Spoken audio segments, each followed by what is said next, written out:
Psoriasis అనేది ఎక్కువ ఎవరిలో వస్తుందంటారు? సోరియాసిస్ అనేది అంటే మరి చిన్నపిల్లల్లో రాదు, యువకులకు ఎక్కువ వస్తుంటుంది. సోరియాసిస్ రావడానికి ఒక పర్టికులర్ కారణం అని ఉండదు, అది ఆటో ఇమ్యూన్ సిస్టమ్ అంటాం. సో తన బాడీ శరీర తత్వాన్ని బట్టి అది వస్తుంది.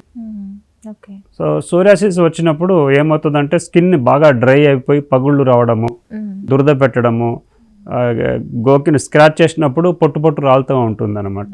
సో ఈ లక్షణాలు ఉంటాయి సోరియాసిస్లో. సోరియాసిస్లో కొందరికి పామ్స్ అండ్ సోల్స్ అండ్ అరిచేతులకు పాదాలకు ఎక్కువ వస్తుంది, దాన్ని పామో ప్లాంటార్ సోరియాసిస్ అంటారు. కొందరికి ఓన్లీ నెత్తికి మాత్రమే వస్తుంది, దాన్ని స్కాల్ప్ సోరియాసిస్ అంటారు. కొందరికి బాడీ అంతా వస్తుంది, ప్లేక్ సోరియాసిస్. అలా అందులో కొన్ని రకరకాల కేటగిరీస్ ఉంటాయి అన్నమాట, టైప్స్ ఉంటాయి. ఓకే, సో అవి రాకుండా ఉండాలంటే ఏం చేయాలంటారు మరి? సోరియాసిస్ అనేది అది రాకుండా ఉండాలి అని మనం చేయలేము, కానీ వచ్చిన దాన్ని కంట్రోల్లో పెట్టుకోవడానికి హెల్దీ హ్యాబిట్స్ ఉండాలి. మంచిగా fitness, exercises, sleep, alcohol, smoking తగ్గించుకోవడం మానేయడము, చర్మం ఏంటి హైడ్రేటెడ్గా ఉండడము, డైట్ అంటే ప్రాపర్ ఫుడ్ తీసుకోవడము, ఫ్రూట్స్, వాటర్ ఇంటేక్ అవి తీసుకొని రెగ్యులర్ ఎక్సర్సైజ్ చేస్తూ బాడీ ఎక్కడైతే డ్రై అవుతుందో దాన్ని బాడీ లోషన్, మాయిశ్చరైజర్స్ వాడుతూ ఉండడము.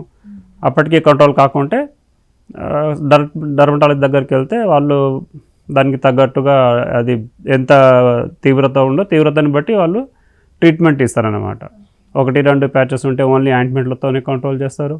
ఇంకా ఎక్కువ ఉంది దాంతో తగ్గట్లేదు అంటే ఇంకా యాడ్ ఆన్ అవుతూ ఉంటుంది, ట్యాబ్లెట్స్ అవి చేస్తూ ఉంటారు.